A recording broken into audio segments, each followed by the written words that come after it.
Well, hello and Swadee Kab. Welcome to part 3 of our Ao Nang travel vlog. We're waking up this morning in that beautiful bungalow you see at the Ao Nang Friendly Bungalow Village. Awesome place to stay. Check out our last video for a bit more detail on that. We got woken up pretty early by the sound of cicadas just before sunrise, but we got chickens at home, so we're used to that kind of thing. Grabbed some coffee complimentary at the place there and just went for a little stroll around the neighborhood to wake up. Lots of friendly doggos to keep you company as you're out there. But our big plan for the day was to get off of our feet, get on some wheels, and rent some scooters. There's lots of places you can rent them around Ao Nang, so do your research, find one that you like, find one that's got some good reviews and a good price for you.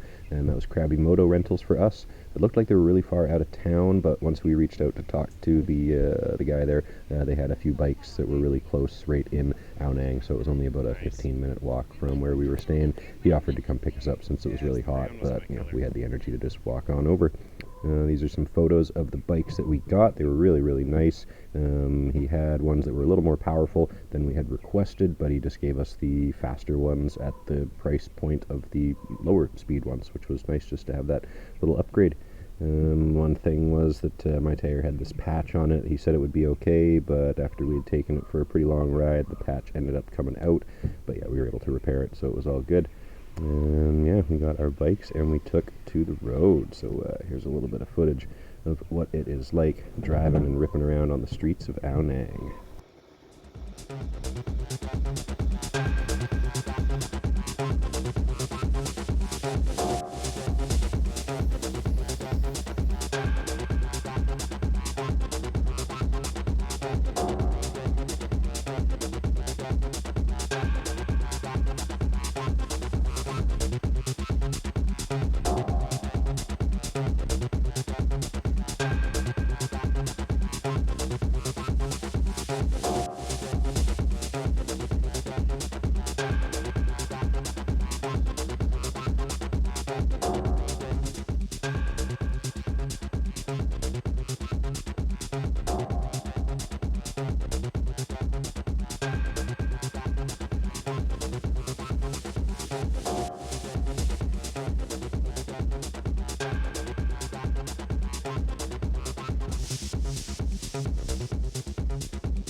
And that was a little bit of footage from our last ride in Ao Nang before we gave the scooters back. But for our first ride, we took them over to the Shell Cemetery, which was just 10 or so minutes away. It's a nice beach to kind of walk down and check out. But before we did that, we stopped and got some food, because a lot of parks in Thailand, when they say they have food, they got full-on sit-down restaurants with like a delicious, fresh-made, seafood dish. So we loaded up on that for some lunch. Grabbed a few souvenirs from the nice stands there and went on down to check out the beach. Well, we rented a pair of scooters to get ourselves away from the crowds, and so far so good. This beautiful, gorgeous, empty beach. Enjoy a little bit of peace and quiet. Okay. There's still people, but it's pretty quiet. Yeah, there's still people, they're just all behind us.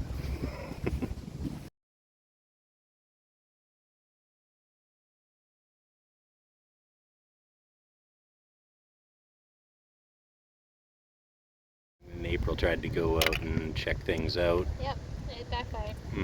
Yeah, she's got 2 pairs of shoes though, so now she's glad she brought them. But basically the whole beach is just made up of these flat slabs of rock that are just chock full of fossilized mussels and gastropods and octopods and other sciencey words that I don't understand. That's pretty neat. Walking around on millennia worth of ocean bottom. staring out into the Andaman Sea. That'd be Crabby Town over that way. I think that's Koh Lanta off in the far distance there. It's pretty clear. Gorgeous day, yeah. It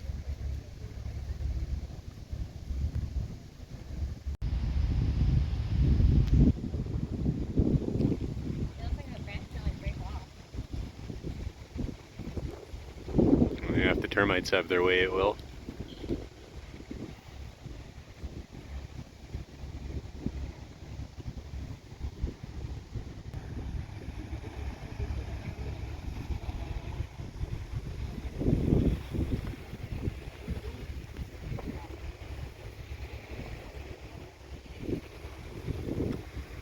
Found another geocache.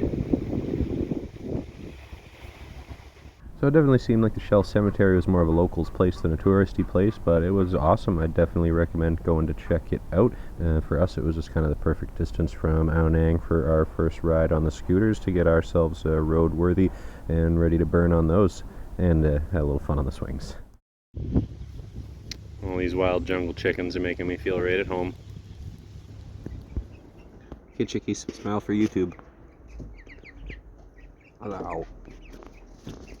Hello.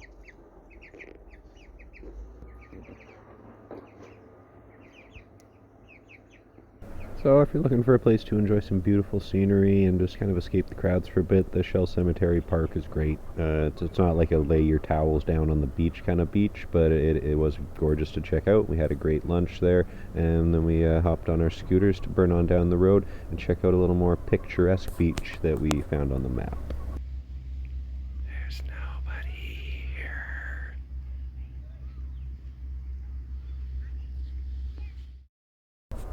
Now, I'm not going to tell you the name of the beach. That'd be no fun at all. But what I will tell you is how we found it.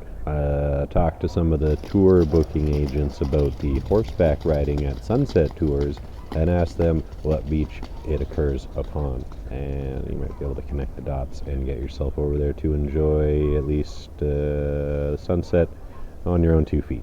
And we really, really enjoyed this spot. It was one of the few places we found ourselves during our trip in Thailand where we were just literally the only people. It was perfect.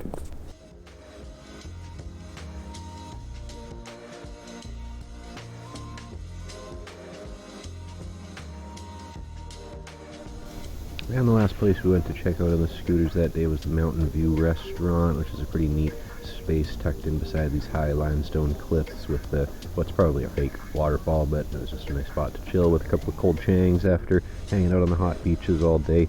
I would definitely recommend getting yourself a scooter while you're in the area. We were able to just explore and see so much more on our own schedule, and we definitely saved money versus, getting a taxi or a shuttle to all the different little spots that we went to go and see.